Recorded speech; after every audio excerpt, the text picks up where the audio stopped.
એ તમારી દાદાગીરી છે। આ મારી હાજરીમાં તમે આ લોકોને આવું કરતા તો સામાન્ય જાતિના દાખલા માટે અરજદારોને પડતી હાલાકી જોઈ વાઘોડિયાના ધારાસભ્ય મામલતદાર કચેરીએ દોડી આવ્યા અને ચીમકી આપી કે બાળકોના ભવિષ્ય સાથે રમત નહીં ચલાવાય। ત્યાં સુધી કહ્યું કે ગરીબોને હેરાન કરશો તો હું તમને છોડીશ નહીં। અરજદારોનો દાવો છે કે છેલ્લા 5 દિવસથી અધિકારીઓ ધક્કા ખવડાવી રહ્યા છે। અરજદારોના મતે મામલતદાર SS કસોટા 1951 પહેલાના એવા પુરાવા માંગી રહ્યા છે જે લાવવા ગરીબો માટે અશક્ય છે। જેમના બાપદાદા ક્યારેય શાળાએ જ નથી ગયા તે લોકો શાળાનો દાખલો ક્યાંથી લાવે અને જે જમીન વિહોણા છે તે 7 બારના ઉતારા ક્યાંથી લાવે। જેથી ધારાસભ્યનો ગુસ્સો 7મા આસમાને પહોંચી ગયો અને તેમણે મામલતદારને જાહેરમાં ખખડાવી દીધા। આજે એક વસ્તુ છે કે આ લોકોના જિંદગી હારે તમે છેડછાડ કરશો તો હું તમને છોડીશ નહીં। આ તો આ ગરીબ માણસો છે, એમનું એડમિશન છેલ્લો દિવસ છે।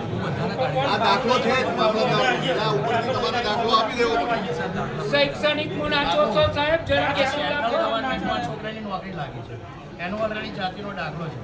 ગવર્મેન્ટે એવું કીધું છે કે સેન્ટ્રલ ગવર્મેન્ટે કે ઇંગ્લિશમાં દાખલો લાવો, દાખલો ઓલરેડી છે આ 1950ના પુરાવા માગે છે। તો પહેલાં એની જોડે કીધું કે ગેજેટ કરાવો, ગેજેટ કરાવેલા અમે આગળ આ ગેજેટ કરાવીને પુરાવા મૂકી દીધું। હવે 1900 નાયકા હતું એમ બોલે નાયક હવે દાખલો કઢાવવાનો છે। હવે સેન્ટ્રલ ગવર્મેન્ટમાં ઇંગ્લિશમાં માગે, ઓલરેડી ગુજરાતીનો છે જ ગુજરાતી ઉપરથી તમારે ઇંગ્લિશ આપવાના। ખરેખર આજે દર ગુરુવારે વાઘોડિયામાં અમે લોકોના પ્રશ્ન સાંભળવા માટે હું બેસતો હોઉં છું।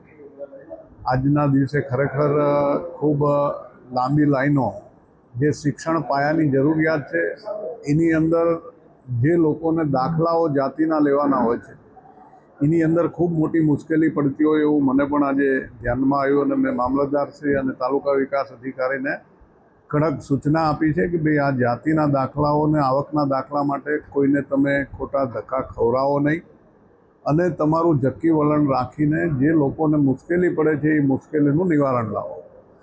કારણ કે જાતિના દાખલાની અંદર મામલતદારશ્રી પોતાનું જક્કી વલણ રાખીને દાખલા ઉપરથી દાખલો હું નહીં આપું તો અગાઉ જે કંઈ દાખલો આપ્યો છે એ દાખલો ખોટો તો હોય નહીં, એ પણ એક મામલતદાર કક્ષાના અધિકારીએ જ આપેલો દાખલો છે। હવે સમય ખૂબ ઓછો હોય, બાળકોના એડમિશન લેવાના હોય અને તમે લોકોને ધક્કા ખવડાવો છો જેના કારણે થઈને બાળકનું ભવિષ્ય બગડે એ કોઈ પણ કાળે ચલવી ના લેવાય।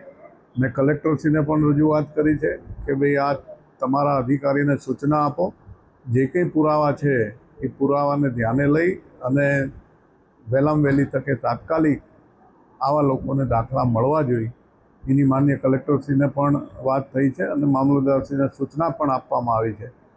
આમ છતાં પણ જો એ કંઈ કાર્યવાહી કરવામાં ઢીલાશ કરશે, કચાશ રાખશે ને લોકોને મુશ્કેલી પડશે તો એની સરકાર સુધી પણ રજૂઆત કરવામાં આવશે।